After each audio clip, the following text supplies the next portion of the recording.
Hello everybody and welcome back to my channel. I'm SuperDuckboy and today we're going to do another house build. This time it's a 6x6 house and I want to challenge myself with that. As you can see by the foundation that I just placed, it's a really tiny space, and even though it's so tiny I only use some part of it because, well, you can use the entire thing but then you will be left with a square house and nobody wants to live in a square house. It's a bit of a boring house to live inside, don't you think? And another thing that I did, because I can't obviously build to the width of the house, I can only build to the height of it. So I'm going to do a 3-story house, which was a little bit of a problem too, because you need to place stairs inside this house, because obviously your Sims need to get up from floor to floor. And it was another challenge, but I think in the end, because of this challenge, it actually was ended with a quite unique look to it, because, well, it looked like a really townhouse, like a really tiny townhouse. I can see how an architect will want to do this house in order to place it in a really narrow area inside it with the town to save space. Like you can see a really narrow houses in Japan and other parts of the world when they like cram a house inside a really tiny crevice over there between two different buildings. And I want to do the same thing because even though it has windows all around it, maybe if it was in the middle of somewhere, it wouldn't have those windows. And it's a really compact saving house. Even though it's a really tiny house, it only have one bedroom, which is the top floor, and the middle floor will be the study kind of area and the bathroom. And as you can see, I jump cut to the coloring of the house because it's a really long process and I don't think it's fun to watch, and it's a lot more fun to see the surprise of suddenly everything is so colorful. And right now we're placing the fencing around, and I thought because of the house is so narrow, I use this fence because it's have horizontal lines, and I think it's also break a bit the house and make it look a bit more grounded and more wide, even though it's super narrow and tall to this size of the houses. And I really like this challenge actually because I really need to figure it out how I want to think to be. Every wall in this house had to be placed correctly in order to stuff to work as we're going. I really struggled with the stair placement. I think I cut it out because it took me almost 20 minutes just to figure it out here, right about here. I'm trying to figure out where the stairs can go without, getting stuck on the wall or something like that. And it's a really hard thing to do when it comes to this, because it's not like I really wish we had like in the Sims 3 they have the spiral staircase, which would be perfect in those kind of house because it only took a 4x4 area, which the staircase took a really long a 2x2 area. So yeah, it's really easier to cram this in one corner or something like that. And right now we're adding the windows, and I thought that because it's a tiny house and it's also a townhouse, I want to do like a cute little thing with the windows, which some of them are rounded and some of them are really square, and I think it adds character to the house and the building itself. And even though it's so small, you can see it's really unique and different, and I really like this kind of townish modern meet old style. I don't know how to call it. And right now we're getting started inside the house itself, doing the floor plan, and yet again we're changing the stairs because I want them to be black. And a really nice thing you can do over here, it's also, I figured it out, you can put the stairs beneath each other, like you can see sometimes in real life, in order to save the space. And this kitchen was really tiny, but I really compacted everything inside it. It was so good to see that everything fit inside. It even have a bar and bar stools to people to sit because there's no dining room inside this house because it's so small. So we use this area of the stairs to put the sink also, because you can put actually a bar stool over there. But you can still put the sink over there. I think it's usable. I never play tested it. If you want, you can play test it and tell me in the comments if it really works. I think it should work. I don't see any reason why not. And yeah, and also another thing that I did, because it's so tiny, I try to keep the walls again white. I know the last build, but I really think the cleanliness of the walls with the grayish and off-whites really make the space look bigger, and it's not noisy in the eye, so it's maybe small, but it doesn't feel like it's too small to proper make people living space, you know, because the space is clean and it's not super crowded and super over the top with patterns everywhere and whatnot, and it's nice and easy on the eye. And as you can see over here, suddenly the video pops in because I'm used to using like Adobe Illustrator, and to put on the cursor to move stuff around, you need to hold the V key, and over here the V key actually turns on the camera. So every time I wanted to go back to the cursor, I needed to. But I figured it out lately. It needs to be H, by the way. And then every time I try to do it, I accidentally popped on the camera of the game. It's really funny to watch, you know, right now. And right now, as you can see, we're doing a bit of a cheat as well. I think it was move objects on to put like the lamp between the stairs, which adds a nice touch, because then like this, it's also like the next floor and it doesn't look like stuck in the middle of the stairs, flowing with them. And right now we're going to the second floor, and over here it's going to be just a bathroom and a really tiny study area. And I struggled with it, and now when I'm thinking about it, I can use like a bigger bathroom and not leave like this tiny corridor that I don't know why I wanted to leave it over there. Maybe you will find out what you can do. Write down in the comment if you think you know what you would do with this area. I think I stuck like a chair over there because I was like, yeah, maybe it's a nice sitting area or something like that. And right now we're just adding wallpapers, and I decided to go with the theme of like the wood, concrete and everything. So I took the wood pattern and put it on the wall in the bathroom as well. And now we're going to the bedroom, which was my favorite room inside the house. It's also the biggest room inside the house. It's the entire floor, and it's really a big bedroom. I think like in a normal house you won't find a bedroom this size sometimes. And like even though it's a really tiny house, like it says, it's a tiny dream, because you have the dream bedroom. You want to go there every night, just go over here. And I did something really nice with the move objects on, because of the space it was 3 blocks and the bed is 2 blocks, so I can't really put an end table over there. So I used the shelves and mimic like a kind of an end table that is really close by the panels of the bed itself, as you can see over here. And it's a really nice touch that I think you can add with move objects on to everything in your builds. It doesn't have to be, you know, like what the SIMS give you. You can mix and match things with this cheat, and it's a really nice cheat. You should really check it out. And again, we're doing a ceiling area over here, which we're breaking up with the white colors with the blue, which eventually ended up being the theme of this entire build, like this all whites and off-whites and then some touches of blue, because again, it's a really big house. It's not like a really tall house and it's super divided, but it's so small that I want to keep it with a feature that go all along the house itself to make it look like a really big one area. And then also when you go through it, you think it's a really big room instead of really tiny rooms all over the place. And it's a nice addition, I think, and it really connect everything together and make everything flow together and look really calming and inviting. And right now we're just adding some light fixtures. And my building process when it's come to designing the interior, sometimes I started a room and then I get bored of it, so I go to another room, and then I get bored of him, and I go to another room. And I think some people may find it weird, but I think it's nice. It's like you're doing a painting. You probably get bored of it, and then you probably go do something else, and then you look again with a fresh eye on the painting. I do the interior like this also. And right now we're gonna jump, I think, downstairs, or maybe we're still working on the bedroom. No, we're going to jump, and the bedroom is not finished. We're going to be getting back on it. And right now we're just doing a really small study area, and I really couldn't find a table that I would really like.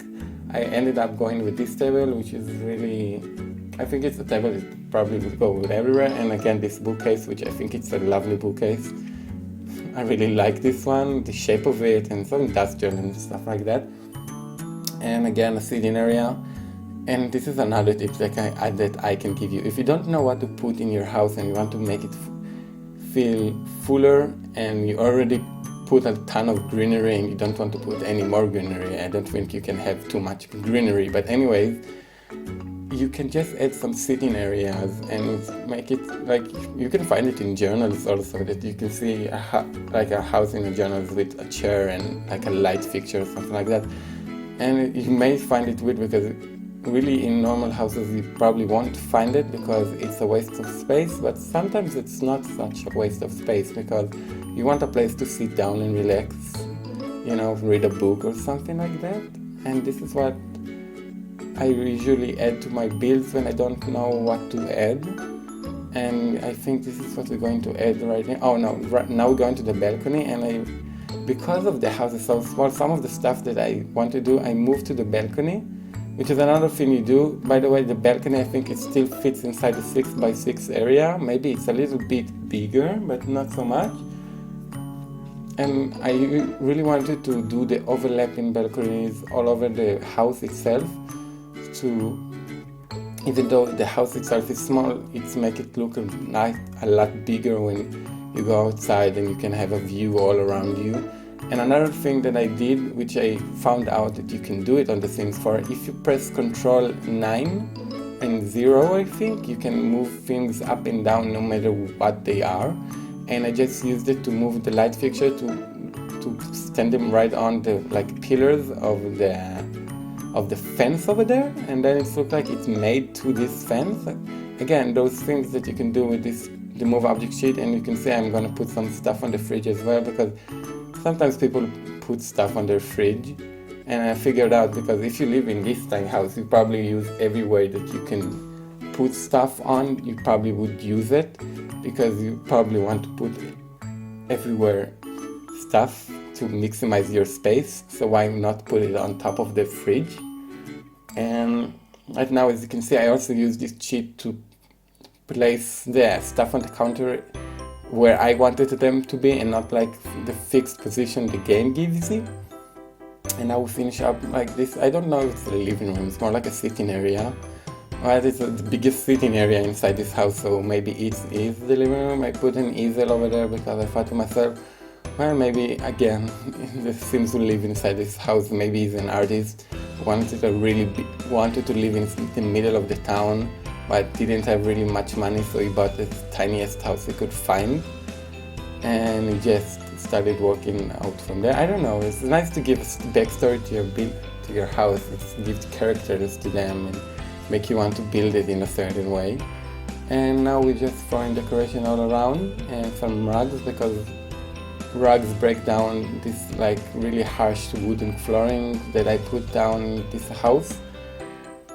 And as you can see, I did made a sitting area over there, and I found this really lovely rug, but I thought you can change the colors, but it just changed the entire pattern. So I went with a different rug and I put it on an angle, because I want to go underneath the bed and the sitting area to connect everything together. And over here we're just adding some pictures again. And I think we're getting to this wrapping up point where we're going to finish the interior of this house. I really like this interior of this house because it was simple to make, but it looked really good because of how I used the space and didn't overcram it. I really tried to make it look flowy and airy, and I think I managed to do it quite well. And if you think differently, you can tell me, of course. And we're going to move soon to the favorite part of this house. It is the garden. And oh yeah, right now we're just adding some like a meditation area and some plants, and you know, making the house a little bit. And now we're moving to my favorite area, which was the garden. And I'm going to use this red brick pattern. And I'm just going to make this fence that it started low and ended up in the back really high, because didn't want to hide any of the front face of the house, because I really thought it looked good on the street side, and I wanted to give them privacy on the back of it. So this is what we ended up doing, and wait just a minute, I'm gonna take a little sip of my tea because my throat is getting a little bit dry. As you can see, what I did was breaking up the corners with half walls and using the higher fence over here to really break up everything. And we're going to also break it up with another half wall, but this time it's going to be a really tall half wall to make a pattern inside the fence really fat. It's look nice, look more custom made to the house and not just like they probably went and bought it somewhere and installed the same fence that everybody else has. So you can see it over here. And by the way, on the background you can see the house from the last house build. And right now we're starting with the garden itself, and it started out with this really lovely pond that I made over here, and I really like this pond tool. It really gives you unique shapes, and it's just a click of a button. You just click and drag like a room. It's a really nice touch, and we're adding some water fixture to it, and then we're dividing the garden so we can know where the plants goes and everything. And I just really made a really simple divide because even though the garden itself is bigger than the house, it's not so big, so I want to maximize area of the space and not just use everything. And another thing that we're going to do soon over here is I'm going to add a canopy of sort to the garden itself, and I did it it was quite of a process. I just put a room down and then I put another room on top of it, and on this room I put the fence in there in arrangement that I want the canopy to look like, and then I deleted all the floors.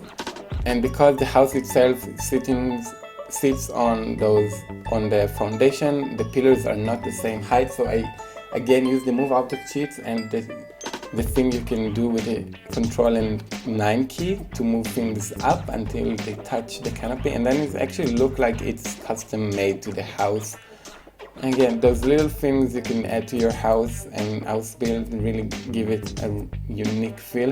And right now I really wanted to make it look like a jungle, so I also added with the same trick some shrubbery on top of it and lots of trees all around, and mix and match some flower to make it look like it's probably overgrown, but they probably just planted everything as they wanted to be overgrown over time, and I'll just let the garden grew with tons of weeds everywhere and doesn't look good because they are having a theme of the flowers themselves with the same colors and type, and I don't know, they have the same feel to it, and it's really like a dreamy garden to escape to. I can imagine someone going from work getting back from work to this house and just want to sit down in this lovely garden that he has with this really like a magical forest. And now we're adding also decoration to the building itself because I really like how the front and the profile of the house look, and I thought that if I added some more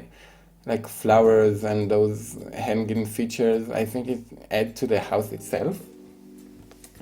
And as you can see now, we're making a really nice sitting area. Again, sitting areas are good for everything. If you don't know what you're gonna do with your house, just put a sitting area. Really, it's gonna fix everything. Chairs are a really nice thing to look at, I think. And we just adding some lights in the garden itself to make it light up, so they can sit over there at night as well. And the lights really make the garden even more magical because you really walk inside like a magical forest of sort. And then I added a barbecue because I said to myself, well, you probably couldn't have guests inside the house because it's so small, but probably in this garden you can have some guests. And this is like the area that they will meet up in and sit and have a barbecue or something. And it's really nice because in the Sims 4 you can also, I think you can cook and talk at the same time, like in real life and not like in the Sims 3, so they can probably have some chat with the one who's like going over there on the barbecue on the balcony and making them the food. And we're just about to wrap up, so I'm gonna leave you with some footage of the house itself. And if you like this video, please leave a like or comment down. Again, you can comment down also what you will do with that niche that I created. And have a lovely day, and see you all later. Bye.